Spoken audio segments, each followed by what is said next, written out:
Assalamualaikum warahmatullahi wabarakatuh. Untuk kesempatan kali ini, saya akan menjelaskan mengenai langkah-langkah atau tahapan alur proses produksi multimedia. Nah, sebelumnya, mari kita berdoa bersama-sama agar kita semua diberi kesehatan. Yang sedang sakit, segera disembuhkan. Yang sedang dalam kesulitan, semoga diberi kemudahan. Dan yang sekarang sedang mengikuti pelajaran, semoga apa yang kalian dapat bisa bermanfaat dan berkah. Amin. Allahumma amin.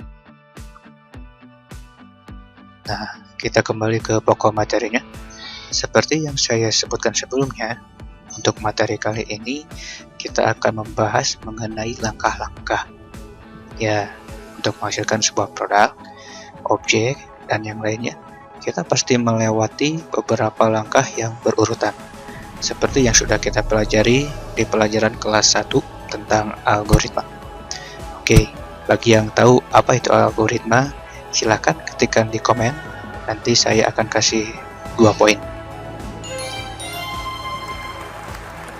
Dalam multimedia, terdapat 3 tahapan langkah untuk menghasilkan sebuah produk multimedia. Yang pertama adalah pra-produksi, kemudian produksi, dan yang terakhir adalah pasca produksi.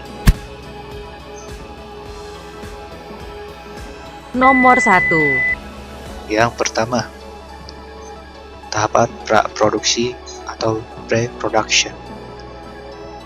Tahapan ini merupakan tahapan awal yang dimana di dalamnya terdapat ada kontak kerja, pengumpulan data, elemen, pembuatan ide, pengembangan, dan bla bla bla sampai persiapan produksi.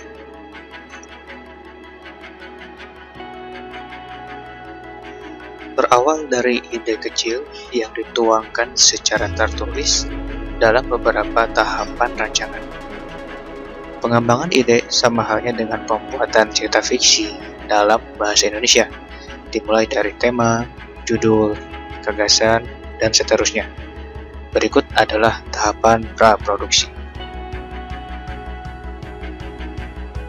1. Identifikasi gagasan atau ide. Langkah ini dilakukan dengan beberapa cara. Bisa dengan mengamati kondisi sekitar kita, interview narasumber yang berkaitan dengan penelitian kita, harus sesuai ya. Jangan sampai kita ingin membuat konten mengenai kuliner, kita malah interview montir di bengkel. Kan kita sembung bos. Atau bisa mengikuti trending topik atau hal yang sedang hangat dibicarakan. Seperti halnya sekarang ini saya mendengar dari keponakan saya ada kisah tentang hantu lampor, dan akhirnya digaraplah sebuah film horor tentang lampor. Kedua, konsep. Setelah ide muncul, langkah selanjutnya yakni membuat konsep. Untuk konsep sendiri, kita harus menyusun struktur yang sistematis. Nah, dalam hal ini, kita harus membentuk sebuah tim yang memiliki daya kreativitas tinggi, berkumpul untuk merancang konsep yang matang. Apa saja sih yang harus dirancang?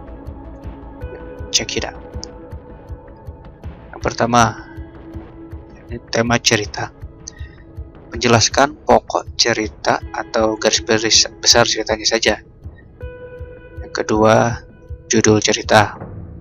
Penjelasan rumus cerita yang menjadi daya tarik penonton. C. Pokok cerita atau alur cerita yang jelas dari awal sampai akhir. D.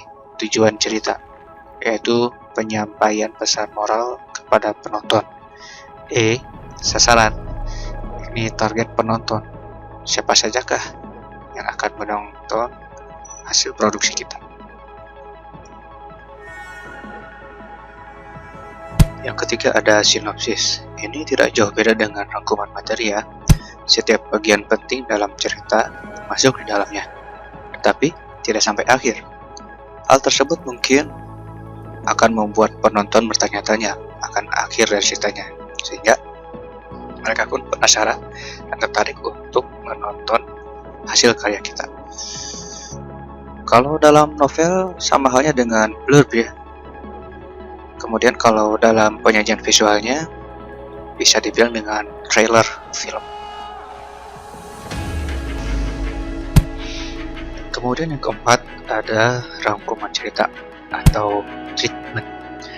Beda tipis dengan sinopsis. Untuk treatment itu lebih ke gambaran singkat seluruh cerita yang ditujukan untuk acuan proses produksi.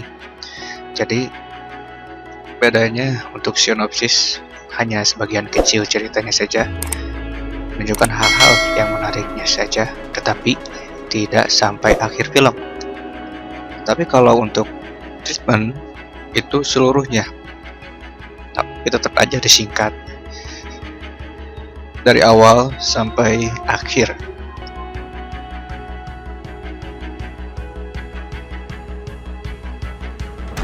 Yang kelima, naskah atau skenario.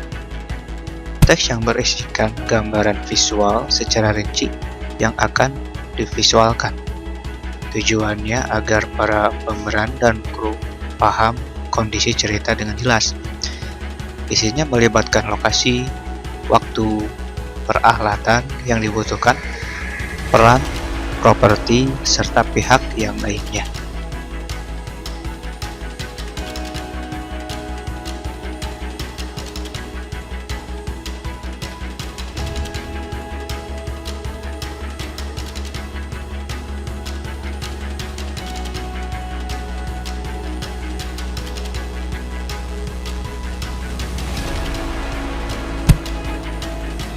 Keenam ada storyboard. Sketsa gambar yang tersusun sesuai dengan urutan setiap scene-nya. Ya, hampir sama dengan komik atau manga. Hanya saja dalam komik urutannya terkadang selalu beda. Dimulai dari kiri, halaman selanjutnya dari bawah kanan. Ya enggak tetap gitu. Tapi dalam storyboard itu urutannya selalu konsisten. Dalam storyboard isinya lebih detail daripada komik. Gambar adegan, dialog, angle, efek, lokasi atau background, waktu, durasi, dan scene. Format pembuatan storyboard tidak baku. Ada yang komplit, kadang ada juga yang tidak. Yang ketujuh ada skenario produksi atau lebih dikenal dengan shooting script. Berbeda dengan yang sebelumnya, shooting script ini lebih ke panduan produksi dari segi teknisi atau kru yang terlibat. Kalau panduan hidup yang dalam Islam ada Al-Quran ya. Nah, kalau dalam pembuatan karya multimedia ini namanya dengan shooting script. Istilah yang ada di dalamnya pun itu lebih dikenal oleh orang-orang teknisi saja. Mungkin untuk kali ini dicukupkan sekian. Terima kasih atas perhatiannya. Mohon maaf jika ada kekurangan. Mudah-mudahan apa yang saya sampaikan bisa bermanfaat buat kalian. Wassalamualaikum warahmatullahi wabarakatuh.